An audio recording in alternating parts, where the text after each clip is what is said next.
के सचा सिंध सां उहे हाकिम किथां आणियूं हुजनि जेके सचा सिंध सां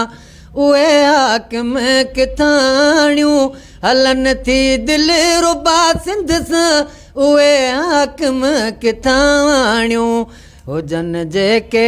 सचा सिंध सां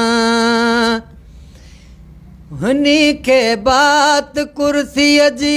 तलब वई तात कुर्सीअ जी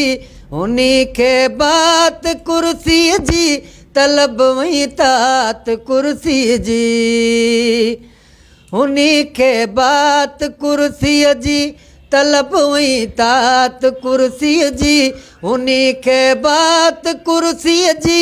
तलब वई तात कुर्सीअ जी थियनि जे बा वफ़ा सिंध सां उहे हाकिम किथां आणियूं हलनि थी दिलि रुबा सिंध सां उहे हाकिम किथां आणियूं हुजनि जेके सचा सिंध सां उहे हाकिम किथां आणियूं हलनि थी दिलि रुबा सिंध सां उहे हाकिम किथां आणियूं भरण ई पेट में पूरा कढण ई लेट में पूरा भरण ई पेट में पूरा कढण ई लेट में पूरा भरण ई पेट में पूरा कढण ई लेट में पूरा भरण ई पेट में पूरा कढण ई लेट में पूरा सदाई कन वफ़ा सिंध सां उहे हाकिम किथां आणियूं हलनि थी दिलि रुबा सिंध सां उहे हाकिम किथां आणियूं हुजनि जेके सचा सिंध सां उहे हाकिम किथां आणियूं हलनि थी दिलि रुबा सिंध सां